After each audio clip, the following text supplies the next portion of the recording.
Assalamualaikum warahmatullahi wabarakatuh. Kembali lagi di channel Portal Dimensi dan tentunya masih bersama saya Kang Selamat di sini. Kali ini Kang Selamat akan membawakan kisah yang berjudul Desa Gondomayit. Cerita ini ditulis oleh Simple Man. Dan sebelum kita masuk ke ceritanya, buat kalian yang belum subscribe channel ini, tekan tombol subscribe-nya terlebih dahulu dan tekan tombol notifikasinya agar kalian tidak ketinggalan cerita terbaru dari Portal Dimensi. Dan juga jangan lupa follow Instagramnya juga. Gak usah berlama-lama lagi, langsung saja kita masuk ke ceritanya. Desa Gondomayit.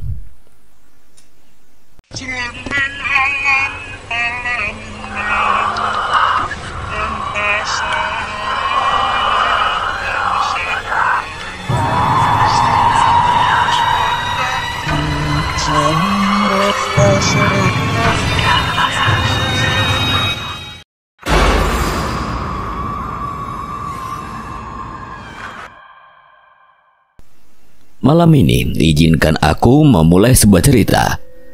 Sebuah cerita yang pernah diceritakan oleh seseorang yang menurut aku spesial. Karena aku sudah kenal dia lama sekali. Meskipun tidak pernah satu sekolah, satu kampus, satu pekerjaan, tapi aku sudah menganggap dia sebagai abang kandungku sendiri. Udah lama saya ingatku buat main ke kota pahlawan ini, salah satu kota yang jadi saksi perjuangan dulu buat nyari kerja serabutan. Dan hari ini aku balik lagi ke kota ini buat ketemu seseorang. Seseorang yang tidak tahu kenapa selalu bikin aku kangen karena wejangan beliau. Namanya adalah Mas Damar. Ngomong soal Mas Damar, aku jadi ingat sebuah cerita di mana beliau menceritakan salah satu cerita pengalaman beliau yang menurutku menarik. Terlepas dengan begitu ngerinya cerita itu, tapi tetap saja cerita ini adalah cerita yang selalu aku ingat. Cerita tentang Desa Gondomayit. Desoetan.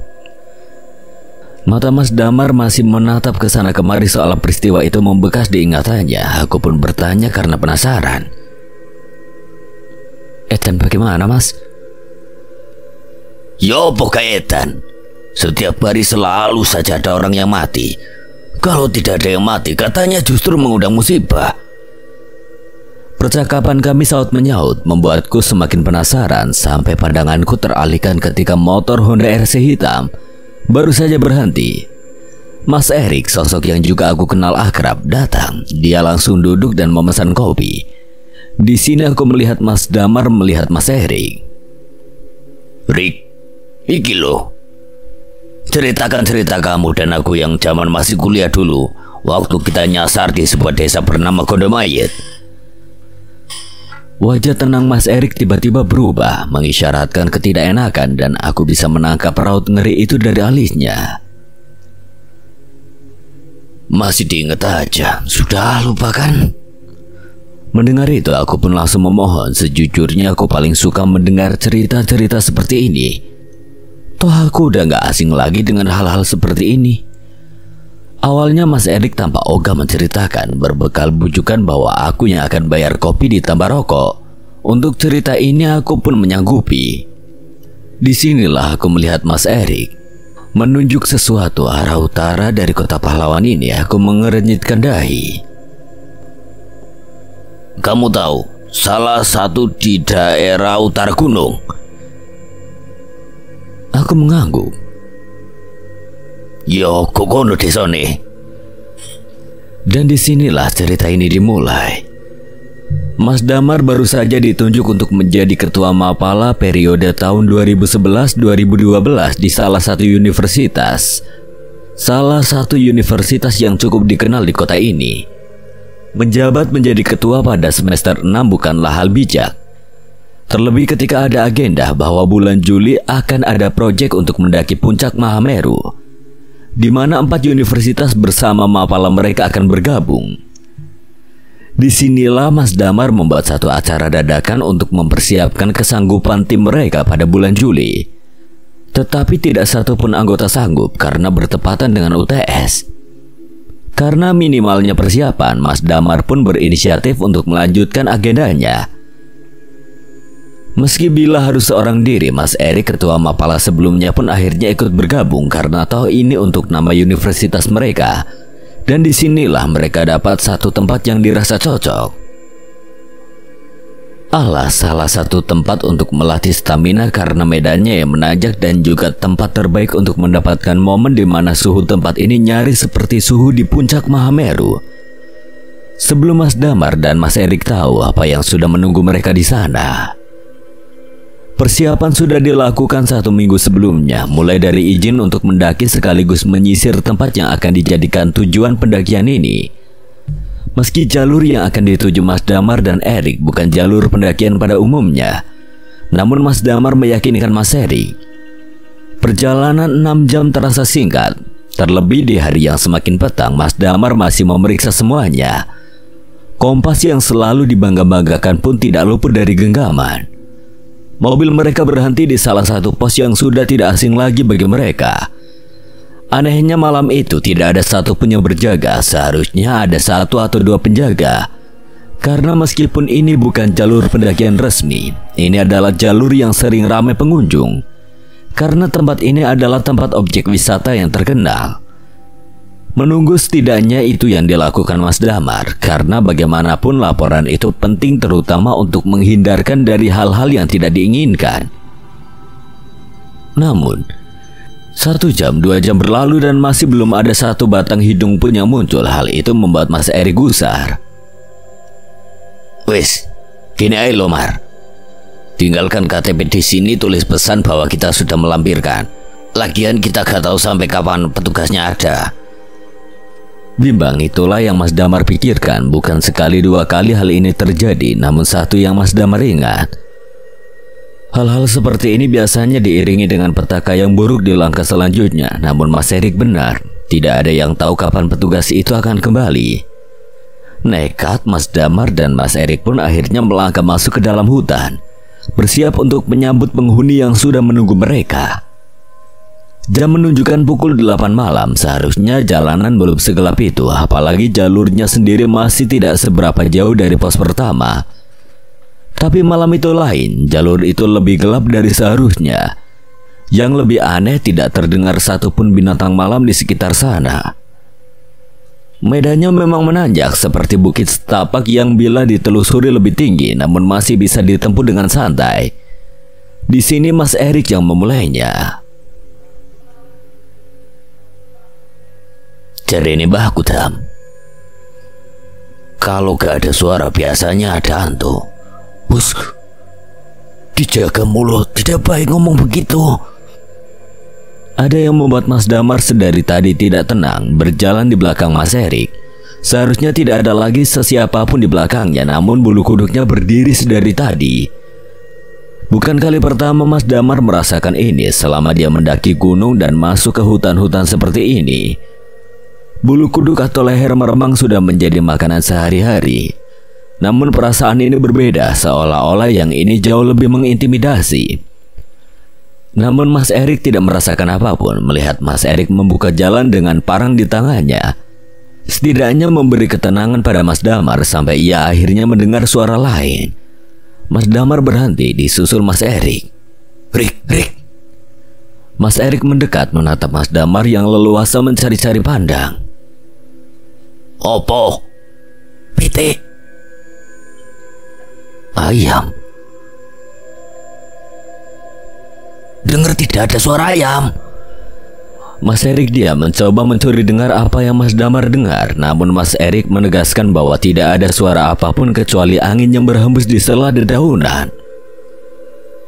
Rono. Mereka berpandangan untuk sepersekian detik kemudian melangkah cepat-cepat. Ada hal-hal yang tidak sepatutnya diucapkan atau didengarkan. Salah satunya adalah suara ayam. Mendengar suara ayam seperti pertanda sial bagi sesiapapun yang mendengarnya, terlebih di tempat ini. Mas Damar dan Mas Erik memikirkan hal yang sama. Kuntilanak. Meski kalimat itu tidak diucapkan, namun mereka sama-sama mengerti satu sama lain. Yang menjadi pertanyaan adalah suara ayam yang didengar Mas Damar dan tidak didengar Mas Erik. Hal ini menegaskan sesuatu. Salah satu dari mereka sudah disawang sedari tadi. Degup jantung dan suara nafas terengah-engah menegaskan bahwa mereka sudah berjalan lebih jauh. Berpikir bahwa mereka sudah aman, Mas Erik lah yang kemudian mengatakannya. "Janco, bau bunga sembujo." Mereka bertukar tatap, tidak ada yang tidak mengerti Mas Erik seperti Mas Damar. Umpatan atau kalimat tidak pantasnya biasanya menegaskan perasaan ketakutan, dan itu cara Mas Erik untuk menekannya. Namun terkadang Mas Damar merasa hal itu bisa mendatangkan hal sebaliknya.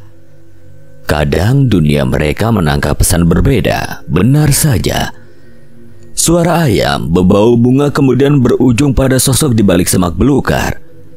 Mas Erik lah yang pertama tahu, namun keinginan untuk memanggil Mas Damar yang izin untuk membuang air kecil mendatangkan rasa penasaran yang besar.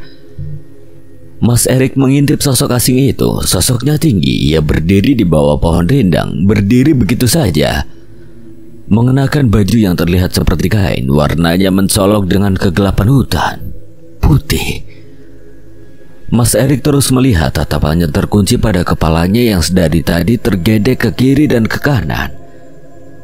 Setelah beberapa saat, barulah Mas Erik mengerti kepalanya tergedek bukan karena tanpa sebab, melainkan tepat di lehernya. Rupanya menahan berat kepalanya, apalagi bila lehernya patah.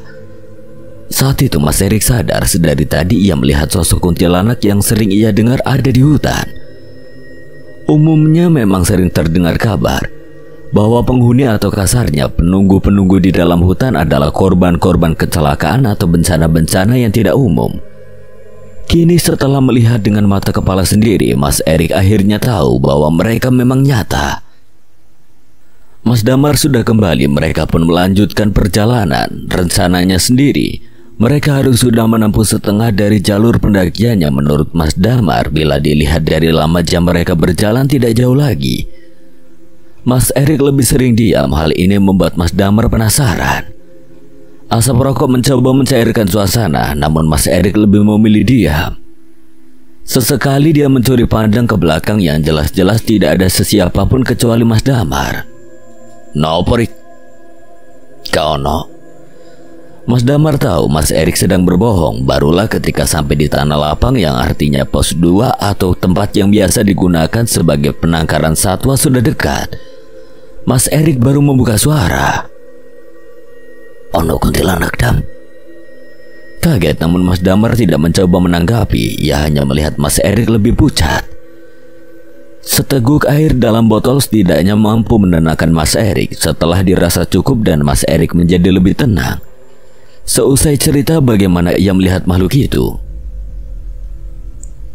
Mas Damar yang sekarang memimpin di sinilah keanehan itu terjadi. Pos yang seharusnya tidak jauh dari tanah lapang tidak ada. Hampir 2 jam Mas Damar dan Mas Erik hanya berada di area itu dan itu terus. Hal ini membuat mereka akhirnya berpikir buat menginap di sana. Terlepas dari apa yang mereka alami malam ini, mereka memutuskan pasrah. Sampai terdengar suara langkah kaki menghentak dan sontak mereka terjaga. Diikutilah suara ramai itu. Di sanalah Mas Erik dan Mas Damar melihatnya. Orang-orang berjalan berjejeran, seolah ada sesuatu yang sedang mereka kerjakan. Sampai mata Mas Erik dan Mas Damar tertuju pada barisan paling depan. Di sanalah mereka baru sadar ada perkuburan mayit. Untuk apa orang-orang menguburkan jenazah pada malam buta seperti ini? Setidaknya itu yang Damar dan Erik pertama pikirkan sampai baru mereka sadar. Bagaimana mungkin ada penguburan jenazah di tengah hutan? Keganjilan itu sebenarnya sudah dirasakan sedari awal masuk ke dalam hutan. Mas Damar dan Mas Erik hanya diam sembari memandang rombongan itu semakin jauh, hingga akhirnya kehadiran mereka benar-benar lenyap di telan kegelapan hutan. Di tengah perasaan campur aduk itu, tiba-tiba Mas Damar mengeluh kesakitan. Sebenarnya sedari tadi mereka berjalan menempuh medan berat itu.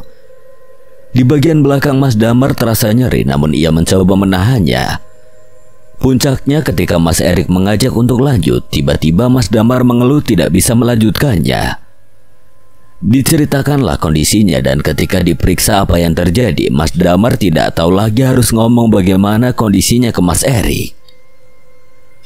"Yo, Pomar, bisa lanjut apa tidak?" Mas Damar memanggil Mas Erik, memintanya mendekat sembari menceritakan keluhannya. Dan ketika dia menunjukkan kondisinya saat itu, Mas Erik hanya bisa melotot tidak percaya atas apa yang dia lihat. Jancuk, kenapa dengan kamu ini? Mata Mas Erik fokus melihat sesuatu yang ganjil itu. Mas Damar hanya diam. Wajahnya sudah pucat, jangankan menjawab pertanyaan Mas Erik. Kapan dan bagaimana ini terjadi saja Mas Damar tidak tahu. Kak Rorik. Melihat kondisi Mas Damar seperti itu, Mas Erik akhirnya menyuruh Mas Damar bersandar di pohon. Pikirannya fokus ke rombongan yang tadi lewat, jin atau bukan. Mas Erik harus memanggil mereka agar Mas Damar segera tertolong. Tidak hanya itu, hal seperti ini baru pertama kali Mas Erik hadapi. Bagaimana bisa terjadi hal-hal seperti ini padahal mereka tidak lupa berdoa agar dilancarkan semuanya. Tapi kok bisa testisnya si Mas Damar membesar seperti itu? Besarnya sendiri nyaris sama seperti kepalan tangannya menggenggam. Mas Erik cuma berpikir satu hal, pasti jin gunung yang melakukannya. Mas Erik pun meninggalkan Mas Damar seorang diri. Ia berlari menembus semak belukar menuju rombongan yang sudah hilang lenyap di tengah kegelapan. Ada hal yang aneh dan entah Mas Damar dengar atau tidak, tapi Mas Erik yakin tadi ketika mereka mengintip rombongan itu, ia mendengar suara gamelan yang didengungkan. Hal itulah yang membuat Mas Erik tidak berani bicara karena fokus mendengar alunan dari gamelan yang dipukul. Tidak hanya itu, ekspresi wajah dari iring-iringan itu tidak satupun menunjukkan wajah sedih ataupun bersimpati. Sebaliknya, wajah-wajah itu sumringah seperti sedang mengadakan pesta. Lalu keranda mayit yang dipanggul pun asing, biasanya ditutup dengan kain hijau tua. Namun yang Mas Erik dan Mas Damar lihat, keranda mayit itu ditutup dengan kain hitam lengkap dengan bunga melati terajut sebagai pengiringnya. Hal-hal itu yang dijadikan Mas Erik patokan. Semoga ia masih bisa mendengar iring-iringan musik gamelan. Dan semoga mereka memang manusia. Berlari kurang lebih 10 menit dan semakin jauh lokasinya dari Mas Damar yang masih menahan nyeri, Mas Erik sadar rombongan itu sudah lenyap, menyisakan tanda tanya bagaimana bisa mereka berjalan santai dengan gendong mayit di medan yang naik turun seperti ini. Putus asa, Mas Erik akhirnya menelusuri jalannya lagi, kembali ke tempat di mana Mas Damar tidak berdaya. Ia berharap segera selesai dan keluar dari area belantara ini. Rupanya ketika kembali, Mas Erik kaget saat di hadapannya Mas Damar tidak sendirian. Di depannya ada nenek-nenek tua di punggungnya. Ia memanggul kayu bakar. Terlihat dari jauh Mas Damar tampak mengobrol dengan sosok asing itu, membuat Mas Erik bertanya-tanya ragu lalu mendekat. Saat itulah baru diketahui nenek itu adalah warga lokal. Ia tinggal di desa tidak jauh dari tempat mereka berada. Nenek itu menawarkan tempat persinggahan sekaligus memberitahu bila apa yang terjadi pada Mas Damar adalah akibat dari weletuk. Napa niku, Mbah? Disitulah si nenek yang mengaku bisa menyembuhkan Mas Damar bercerita. Peletuk itu adalah demit, penunggu sungai yang marah sama Mas Damar karena tanpa sengaja Mas Damar sudah mengencinginya. Akibatnya Mas Damar diselentik atau digeplak area kemaluannya. Ragu dan khawatir awalnya ketika si nenek yang dipanggil Mbah Do itu menawarkan Mas Erik dan Mas Damar untuk mengikutinya ke desa tempatnya tinggal. Tapi karena keadaan saat itu benar-benar darurat, memaksa Mas Erik akhirnya setuju. Diboponglah Mas Damar dengan kondisi itu. Selama perjalanan si nenek bercerita banyak hal, salah satunya mengatakan permisi kalau mau buang hajat atau apapun. Mereka tidak terlihat bukan tentu tidak ada. Meskipun hanya sekedar izin dengan suara berbisik pun mereka bisa mendengar, termasuk Wanggul yang sekarang mengikuti Mas Erik. Kaget Mas Erik kemudian bertanya dengan muka ngeri. Wanggul apa, Mbah? Si nenek berhenti melihat jauh ke belakang. Di sana ia menunjuk. Hantu wanita yang mati karena kecelakaan. Lehernya patah dan dari tadi dia ngikutin kamu. Wangi apa yang kamu cium? Sembujo. Rapopo nek sembujo? Kurung ambu batang yo kan. Nah itu baru berbahaya. Terus, ya apa Mbah? Sampai kapan saya akan diikuti? Biarkan saja, nanti juga pergi sendiri. Benar rupanya, di depan terlihat sebuah desa, namun desanya ini tidak terlalu besar. Rumah-rumah terbuat dari anyaman bambu. Pokoknya sangat jauh berbeda dengan kondisi rumah zaman sekarang yang dibangun dengan bata dan semen. Tepat di sudut rumah paling ujung, gentingnya terbuat dari ranting dengan ditutup dan daun kelapa kering. Simba mempersilahkan masuk. Tidurkan dulu temanmu di situ. Simba masuk ke ruang dalam, sedangkan Mas Erik dan Mas Damar ditinggal di teras rumah. Ada bangku besar untuk merebahkan badan Mas Damar. Mas Erik masih tidak habis pikir hanya karena kencing bisa seperti ini. Selidik demi selidik, Mas Erik melihat ke sana kemari. Tatapannya menyapu dari rumah ujung ke ujung. Hanya ada 13 atau kurang rumah di sini. Dan sebelumnya ia tidak pernah dengar di daerah ini ada desa. Namun tengah malam seperti ini, desa ini sunyi dan sepi, cukup membuat ngeri. Simba keluar, di tangannya ada kendi. Minum ini, lalu pas minum nanti menghadap ke selatan, biar penyakitnya pergi ke selatan, Yule. Sekarang masuk rumah, jangan keluar dulu, biar bencananya bisa pergi. Mas Erik tidak paham maksud Simba saat mengatakan balas hadu. Namun Mas Erik mengiyakan tawaran itu. Kali ini mereka yakin Mbah yang menolong mereka mungkin memang manusia. Di dalam rumah persis seperti yang dibayangkan Mas Erik, rumah desa yang benar-benar seperti pedalaman. Tak mungkin ada listrik, bahkan peralatannya semua benar-benar lawas. Mas Damar sudah tertidur lelap setelah dipersilakan untuk istirahat. Saat itulah kaget bukan main. Mas Erik mendengar suara gamelan itu. Sekarang Mas Erik baru paham, mungkin rombongan itu adalah rombongan orang-orang desa ini. Namun kenapa musik gamelannya seperti dekat sekali? Simba menuju ke pintu dan membukanya. Di depannya ada anak kecil, wajahnya pucat dan ekspresinya tidak menyenangkan. Semakin dipandang membuat hati Mas Erik jadi gelisah sendiri. Simba tampak melongo lama, mencoba mencuri dengar. Mas Erik hanya mendengar kalimat patah-patah. Kalimat yang didengar Mas Erik hanya giliran, mati, saudara, ilmu. Habis itu pintu ditutup. Simba kembali masuk dan mengambil kain, lalu menutup kepalanya dengan kain itu. Di sana Mas Erik pun bertanya, "Mau kemana Mbah?"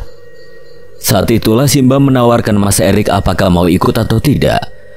Tawaran itu awalnya membuat ragu Mas Erik karena ia harus menjaga Mas Damar. Tapi ada keinginan besar yang membuat penasaran, terutama bila melihat wajah anak pucat itu. Seperti ada sesuatu yang ganjil, Mas Erik pun ikut. Setelah lama menimbang-nimbang keputusan, rupanya Mas Erik dibawa di sebuah rumah. Di depannya banyak orang menunggu. Benar dugaannya, ada gamelan yang ditabuh di antara kerumunan itu. Tidak beberapa lama pandangan Mas Erik menuju ke pintu rumah. Keluar 4 lelaki setengah baya. Mereka mengangkat keranda mayit yang membuat Mas Erik tidak nyaman. Dalam pikirannya ia bertanya-tanya, tadi bukannya sudah melakukan prosesi pemakaman? Kok diadakan pemakaman lagi? Di sanalah Simba yang memimpin. Ia berjalan di barisan depan karena sudah setengah jalan. Mas Erik pun terpaksa mau tidak mau harus ikut. Di sepanjang perjalanan yang naik turun, tampak wajah-wajah itu menunjukkan ekspresi sumringah. Hal-hal ganjil seperti itu yang membuat Mas Erik tidak habis pikir, namun ia mencoba menahan diri. Sampailah mereka di sebuah tempat. Ada 2 tanah lapang yang kesemuanya sama, pemakaman kembar. Setidaknya itu yang terlihat. Si mayit sudah diturunkan dan ketika keranda dibuka, Mas Erik hanya diam bengong melihat sesiapa yang akan dimakamkan hari ini. Rupanya yang akan dimakamkan malam ini adalah bocah yang tadi berdiri di depan pintu Simba. Janculah! Seolah tidak percaya apa yang dia lihat, semakin dilihat wajahnya semakin sama persis dengan apa yang Mas Erik saksikan. Tidak mungkin ia salah lihat. Aku yang dengar Mas Erik cerita menatap bingung. Maksudnya, ya apa Mas? Anak yang dikubur itu sama persis sama anak yang gedor pintu itu kah? Mas Erik menghisap rokoknya lama lalu mengangguk. Ora mungkin. Aku mencoba berkilah, namun sanggahanku hanya dijawab dengan wajah murung Mas Erik. Tidak hanya itu, Mas Damar yang terkenal realistis pun hanya diam, matanya tertuju pada gelas kopi yang mulai dingin. Mau tidak mau, Mas Erik menyaksikan prosesi pemakaman itu. Di tengah pemakaman, Mas Erik melihat gelagat yang aneh, di mana semua orang tampak sedang menari-nari. Beberapa bernyanyi dengan nada gamelan mengalun-alun. Yang lebih membuat Mas Erik tidak bisa mengerti adalah si bocah yang dikubur dengan mata masih terbuka lebar. Aku tidak bisa bedain antara mau ketawa atau menahan ngeri mendengar cerita Mas Erik. Piye maksudnya, Mas? Itu anak sudah mati apa belum sebenarnya? Mas Erik masih diam lama, kemudian Mas Damar memotong cerita Mas Erik. Hening, sepi, sunyi. Setidaknya itulah yang dirasakan Mas Damar. Ia terbangun meski mata masih terkantuk-kantuk. Dilihatlah ke sana kemari. Ia baru ingat, ia baru saja terlelap di atas ranjang rumah seseorang. Seorang wanita tua yang menawarkan rumahnya. Dicarinya Mas Erik, namun tidak ditemukan kawan seperjalanannya ini. Maka dengan tatapan kebingungan sekaligus penasaran, kemana semua orang pergi, Mas Damar mencoba memanggil-manggil nama Mas Erik, namun tidak kunjung ada jawaban. Begitu juga dengan wanita tua itu. Dengan keadaan masih linglung, ia melihat kondisinya. Ukuran testisnya belum normal, namun jauh lebih baik dibandingkan beberapa saat yang lalu. Mas Damar berdiam diri sebentar. Dilihatnya langit-langit dan teras rumah. Masih gelap. Artinya satu malam belum terlewati. Mas Damar pun kembali masuk ke rumah yang lebih terlihat seperti gubuk itu. Sampai ia merasa penasaran dengan ruangan dalam milik si wanita tua itu. Dengan perlahan Mas Damar mendekat. Di dalam rumah Mas Damar mencium bebauan yang familiar. Rupanya itu adalah bau dari daun sirih yang digunakan wanita tua itu. Bagaimana Mas Damar tahu bebauan itu? Karena rupanya Mas Damar sudah sering menciumnya di rumah mbah buyutnya, yang juga menggunakan itu untuk membersih gigi. Tangan Mas Damar cekatan memeriksa rumah itu. Meski tidak sopan, rasa penasaran Mas Damar begitu besar. Matanya sibuk mengawasi ini itu. Sampai pandangannya menangkap sebuah kotak dengan ukiran Majapahla. Sebuah ukiran khas Jawa. Mas Damar pun mendekat. Pelan. Rupanya kotak itu tidak dikunci. Dengan leluasa Mas Damar pun mengangkatnya. Namun perasaan Mas Damar mendadak tidak enak. Bebauan yang awalnya didominasi bebauan daun sirih tiba-tiba lenyap begitu saja. Berganti menjadi bebauan seperti kentang atau umbi kayu yang dibakar. Semua orang tahu bebauan itu bebauan apa. Biasanya ketika mencium bebauan legu seperti itu, maka artinya tidak jauh dari tempatmu berdiri ada makhluk familiar yang sudah terkenal sedang mengawasimu. Pocong. Namun Mas Damar belum tahu akan hal ini. Ia nekat membuka kotak itu. Begitu kotak itu dibuka, Mas Damar menatap heran karena yang ia lihat hanya tumpukan pakaian bernuansa warna putih. Tertumpuk berantakan begitu saja, maka Mas Damar bersiap menutupnya lagi. Namun tiba-tiba dia curiga dengan pakaian itu. Dia ambillah satu helai pakaian. Dan ketika pakaian itu terangkat di tangannya, ia memeriksa dengan seksama. Sampai ia yakin dan menatap ngeri pakaian itu. Rupanya itu adalah kain kafan yang sudah diikat sedemikian rupa, membentuk sampul untuk membungkus mayit. Mas Damar sontak melempar pakaian itu begitu saja. Tiba-tiba ketika Mas Damar bersiap untuk pergi dari tempat itu, matanya tercekat menatap sosok yang tengah berdiri tepat di depannya. Matanya hitam dan wujudnya sangat mengerikan. Kini ada sosok pocong tengah berdiri tepat di depannya. Ingin segera pergi, namun kaki Mas Damar malah kaku tidak mau digerakkan. Sementara si pocong masih berdiri memandanginya. Bila ada satu permintaan yang bisa Mas Damar minta, mungkin ia akan meminta untuk jatuh pingsan. Sungguh peristiwa itu benar-benar peristiwa tidak terlupakan. Disitulah akhirnya Mas Damar mendengar suaranya. Lirih namun membuat bulu kuduk berdiri. Si pocong mengatakan, Tali pocong. Tali pocong. Mas Damar masih mematung, ketakutan benar-benar mengeraskan syarafnya hingga suara pintu terbanting membuat Mas Damar tercekat panik. Dilihatnya Simba sudah kembali dengan wajah marah dan memaki, entah apa yang terjadi. Ia melihat Simba mencengkeram ujung kain kafan si pocong, menyeretnya dengan tangan kosong lalu melemparkannya tepat di kebun belakang rumah gubuk itu. Kejadian yang baru saja terjadi membuat Mas Damar tidak habis pikir. Wanita itu menatap Mas Damar dengan tatapan dingin sembari berujar, "Jika kamu tidak tahu apa-apa, jangan sembarangan, Yole. Nyawamu ada harganya." Kalimat itu masih terbayang di pikiran Mas Damar bahkan hingga saat ini. Mas Erik baru sadar sedari tadi Simba tidak terlihat, padahal ia ikut karena Simba yang menyuruhnya. Ditambah rasa penasaran kenapa memakamkan seseorang saja sampai ambil waktu selarut ini. Disinilah Mas Erik dibuat kaget. Loh, kenapa tali pocongnya belum dibuka? Namun tidak seorang pun mendengarkan peringatan dari Mas Erik. Mereka tetap menutup lubang kubur dengan tanah. Disinilah Mas Erik merasakan firasat teramat buruk. Desuetan. Maka ia segera meninggalkan tempat itu. Sampai di rumah Simba, Mas Erik melihat Mas Damar, mata mereka saling menangkap satu sama lain. Di sini mereka curiga. Desa ini mungkin bukan desa manusia, namun ada hal yang lebih besar dari semua itu.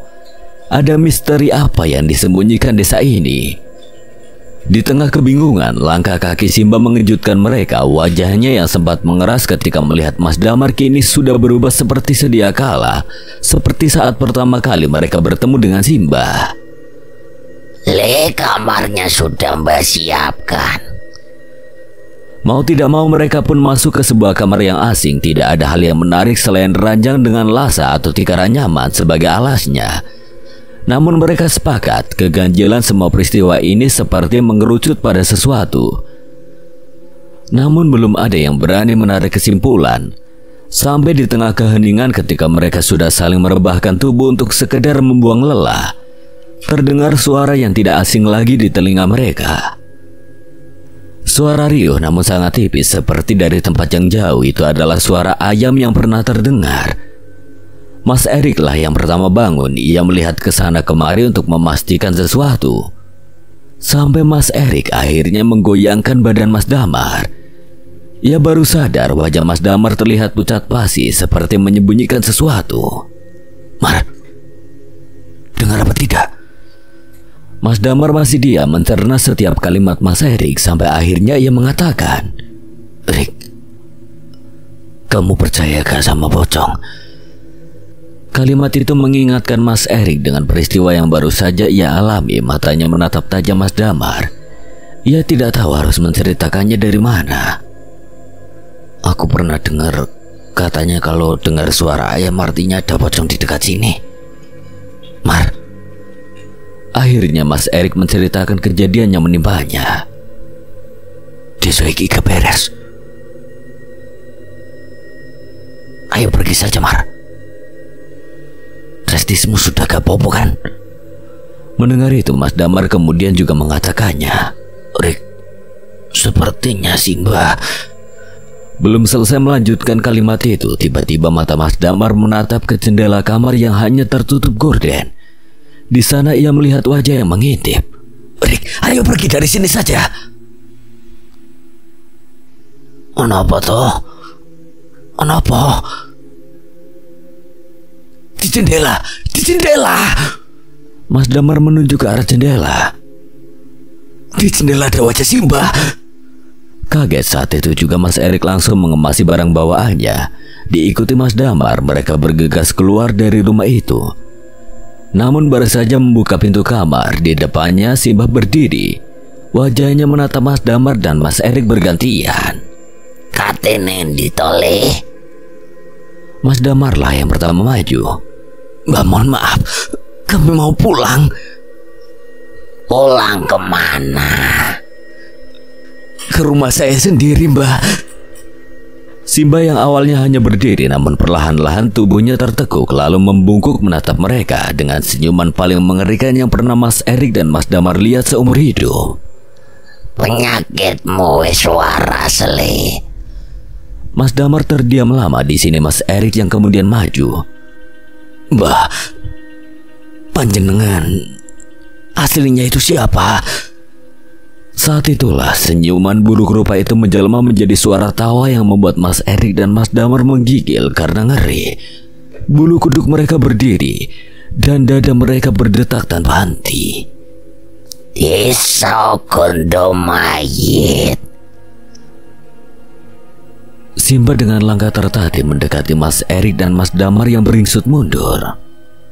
Sopo wis mlebu desa iki tidak akan bisa keluar. Sudah menurut saja sama ucapan saya. Di tengah keheningan itu, suara ayam yang lirih itu terdengar semakin kencang. Krungu suara iku le. Tahu artinya? Mas Erik dan Mas Damar masih menjaga jarak dari langkah Simba. Pocong. Setelah mengatakan itu, seolah ada sesuatu yang membuat perasaan Mas Erik dan Mas Damar tidak enak. Benar saja, tidak ada angin, tidak ada hujan. Tiba-tiba terdengar suara pintu dibanting dengan sangat keras. Masalahnya adalah setelah suara bantingan itu, gubuk yang terbuat dari bambu itu serempak terdengar suara gebrakan di semua sisi. Simba tertawa semakin keras. Nyali Mas Erik dan Mas Damar benar-benar dipaksa sampai ke titik frustasi. Karena tidak ada yang bisa ia lakukan, seolah-olah kejadian ini seperti mimpi belaka. Suara-suara itu mengisyaratkan satu hal, di sekeliling rumah pasti ada sesuatu. Simba yang awalnya membungkuk kemudian mulai terjatuh, terjerembab di atas tanah dengan mata mendelik, melotot ke arah Mas Erik dan Mas Damar. Simba mulai merangkak. Kedua kaki Simba seperti lumpuh. Ia merangkak hanya menggunakan tangannya, dengan bibir yang komat-kamit entah apa yang diucapkannya. Simba terus mendekat. Mas Damar sudah memulai melantunkan doa, meminta agar sesiapapun bisa menolongnya. Mas Erik hanya terdiam sembari meracau. Jatuh. Saat itulah tercium aroma familiar yang seolah menyadarkan Mas Erik dan Mas Damar. Aroma itu adalah aroma sembujo. Aroma itu semakin menyengat. Semakin menyengat. Suara Rama yang sedari tadi menciutkan nyali Mas Erik dan Mas Damar perlahan sirna. Di belakang ada pintu, Rik! Teriak Mas Damar. Mereka bergegas lari dan Simba masih berusaha mengejar. Dilihatnya kotak yang Mas Damar lihat tadi, namun segera ia tepis pikiran-pikiran yang masih menyimpan tanda tanya. Apa maksud dari kain kafan itu? Yang ia lihat pertama dari halaman belakang rumah adalah berpetak-petak tanaman singkong. Aroma sembujo masih tercium menyengat. Anehnya hanya Mas Erik yang menciumnya. Melakumar. Entah terjepit atau apa, Mas Erik merasa aroma ini seperti memberinya jalan. Benar saja, langkah mereka perlahan menuju ke tanah hutan. Pepohonan yang sedari tadi menjadi penanda perjalanan mereka kini mulai mereka telusuri. Mas Erik meyakinkan Mas Damar desa itu dihuni oleh mayat. Pertanyaannya adalah kenapa mayat harus dikuburkan lagi? Kain kafan, Rik. Ada apa hubungannya? Mas Erik terlihat bingung. Di kotak yang ada di dapur ada banyak kain kafan yang ditumbuk. Mas Erik dan Mas Damar masih berpikir sampai ia baru sadar di tempat mereka berdiri mereka tidak sendirian lagi. Dari balik pohon banyak sepasang mata yang mengawasi dan setelah diperhatikan lagi itu adalah sosok pocong. Tidak hanya satu pocong namun hampir ada puluhan pocong. Mas Damar dan Mas Erik terdiam mematung sendiri-sendiri. Mas Damarlah yang mendengar suara-suara mereka. Tali pocong. Tali pocong. Dengar apa Tidari? Dengar apa? Tali pocong. Setelah mendengar itu Mas Erik baru paham. Kuburan, Mar. Tali pocong di mayatnya. Belum ada yang dibuka. Mereka pun berlari membiarkan pocong-pocong itu mengikuti. Yang mengerikan pocong-pocong itu terbang di atas mereka. kuburan Nodi di sana. Itu ngapain pocongnya ngikutin gitu, Mas?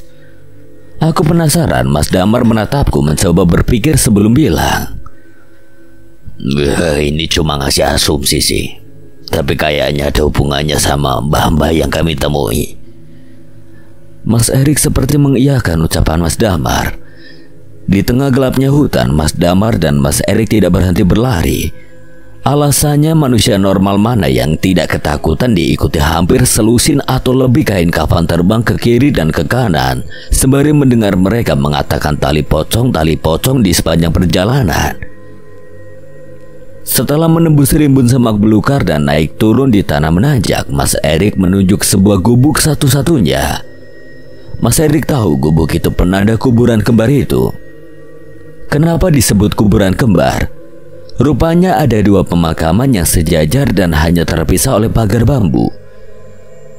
Pasak yang digunakan untuk setiap makam pun hanya menggunakan pasak kayu yang kebanyakan sudah lapuk tanpa ada penanda sesiapa yang dimakamkan di sana. Di sini keanehan terjadi. Pocong yang sedari tadi terbang di atas mereka tidak ada satupun yang terlihat lagi. Mereka lenyap. Meski begitu, suara ayam yang pernah mereka dengar dari jarak jauh kini terdengar sangat dekat. Dekat sekali sampai Mas Erik berasumsi suara ayam itu kemungkinan berasal dari pemakaman ini. Masalahnya di mana ayam itu berada? Lain hal Mas Damar. Kini ia bisa menciumnya. Aroma sembujo yang hanya tercium di hidung Mas Erik kini tercium juga di hidung Mas Damar. Wangi, ucap Mas Damar sembari melihat ke sana kemari. Hingga Mas Erik menunjuk sesuatu gundukan tanah tempat pemakaman yang pernah Mas Erik lihat. Di situ mayat yang dikubur tadi. Semakin dekat suara ayam yang terdengar semakin jelas dan benar saja. Dari jauh terlihat seseorang sedang menggaruk-garuk tanah di sekitarnya. Banyak dikelilingi ayam berwarna hitam legam. Ayam cemani, Mar. Mereka melihat dari jauh apa yang siluet asing itu lakukan. Masuk! Teriak Mas Erik saat siluet itu melihatnya. Lah, itu kan Simba. Bukan takut lagi, tapi Mas Erik langsung lari meninggalkan Mas Damar yang baru sadar yang dikatakan Mas Erik benar sekali.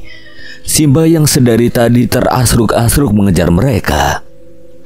Di tengah kepanikan itulah aroma sembujo yang misterius itu tercium lagi lebih kuat dan mereka berdua bisa menciumnya sangat jelas.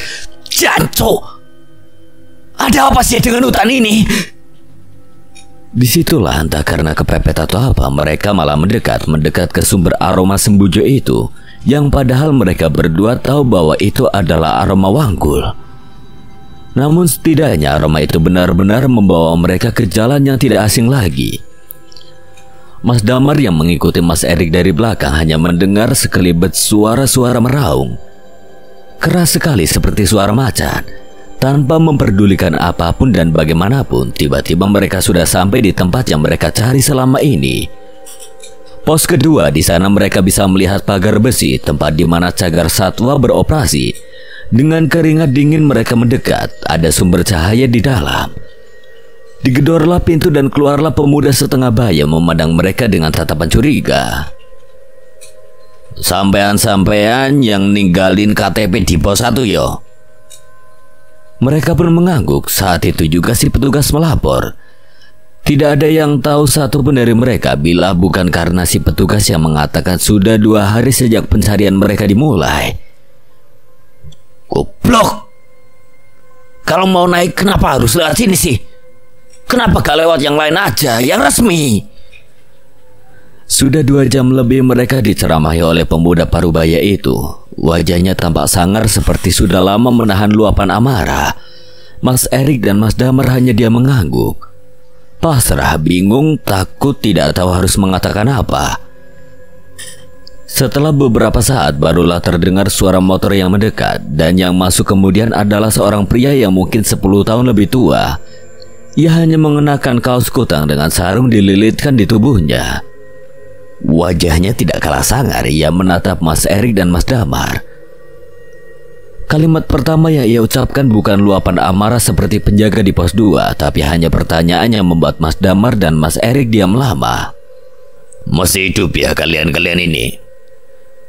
Ia menunggu kopi di meja, kemudian duduk bersila di depan mereka. Wes, cerita no kabeh. Kemana kalian selama 2 hari ini? Pak, ada Deso ya Pak di sini.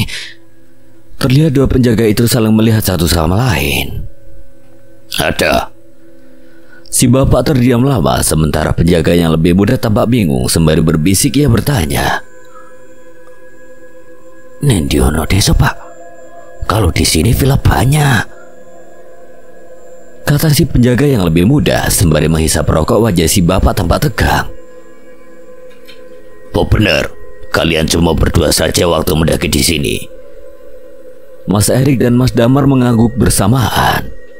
Syukurlah. Alas iki memang angker. Dulu sudah terkenal bahwa banyak yang pernah lihat kalau ada tempat yang namanya 1000 pintu. Pohon keramat yang kabarnya bila dilihat ada desa di dalamnya. Desa iku jenenge Desa Gondomayit. Hembusan asap rokoknya membuat semua orang yang ada di ruangan terdiam mendengarkan. Wajah mereka semua tegang. Masalahnya, tidak ada yang tahu di mana keberadaan pohon ini. Untungnya kalian tidak terjebak di desa ini dengan membawa jumlah orang ganjil. Kalau sampai itu terjadi, biasanya akan ada satu yang tidak akan bisa pulang. Mas Erik dan Mas Damar saling memandang satu sama lain. Saiki aku takon, apa yang kalian rasakan sekarang? Di sini Mas Damar awalnya bingung apakah ia harus bercerita soal kondisi tubuhnya, dan akhirnya dengan bantuan Mas Erik, Mas Damar menunjukkan area di mana ia mendapatkan musibah. Si bapak hanya diam, tampak tidak terkejut sama sekali seperti pernah melihat ini sebelumnya. Si bapak menginstruksikan agar Mas Damar tidur terlentang, sementara jari-jari kakinya ditarik satu persatu. Kurang lebih hampir setengah jam si bapak memijat kaki Mas Damar. Ajaibnya, testisnya yang membesar perlahan kembali normal. Besok-besok jangan kencing sembarangan lagi yo. Setelah percakapan itu, Mas Damar dan Mas Erik berpamitan pulang saat fajar mulai menyingsing. Mas Damar yang pertama pergi. Ketika Mas Erik akan beranjak, ia kembali menemui si bapak bertanya dengan wajah penasaran. Pak, saya mau tanya sekali lagi. Ada wanita tua yang sempat mengejar saya dan teman saya. Itu siapa ya? Wajah si bapak tampak berpikir, kemudian berucap, Sarte. Sarte? Sampean tahu kalau pocong itu sebenarnya bisa diikat sama ilmu hitam. Nah, Sarte itu hanya sebuah gelar. Pocong bisa dikirim untuk mencelakai siapapun, bisa digunakan untuk mengganggu bisnis orang. Nah, desa itu dimiliki oleh Simba ini. Simba ini manusia toh Pak? Si bapak hanya diam sembari menggeleng. Ia tidak bisa melanjutkan ini lebih jauh. Sekarang dari informasi ini, Mas Erik mengambil kesimpulan, cara mengikat pocong berarti dengan memegang tali pocongnya. Sekarang yang menjadi pertanyaan adalah, berapa banyak pocong yang sudah diikat dan kenapa eksistensi desa ini masih muncul? Sebenarnya cerita tentang pesugihan pocong bukanlah hal yang baru. Banyak cerita tentang pesugihan pocong, mulai dari sebagai penglaris makanan hingga pembawa bala atau sial bagi keluarga yang tidak disuka. Apapun itu, mungkin ujung dari cerita ini berhubungan satu sama lain dengan desa ini. Yang menjadi poin penting di sini adalah, jauh di luar akal sehat ini, memang hal-hal gaib kerap kali menyembunyikan misterinya sendiri. Malam itu setelah selesai mendengar cerita itu, satu yang aku pelajari, pengalaman yang menimpa mereka benar-benar membuat aku harus senantiasa waspada dimanapun kita berada. Ibarat pepatah, Di mana bumi dipijak, di situ langit dijunjung. Sekian, dan terima kasih buat Simple Man yang telah mengizinkan saya membawakan ceritanya. Apabila ada kesalahan atau kekurangan, Kang Selamat memohon maaf sebesar-besarnya. Dan akhir kata, Kang Selamat pamit undur diri. Wassalamualaikum warahmatullahi wabarakatuh.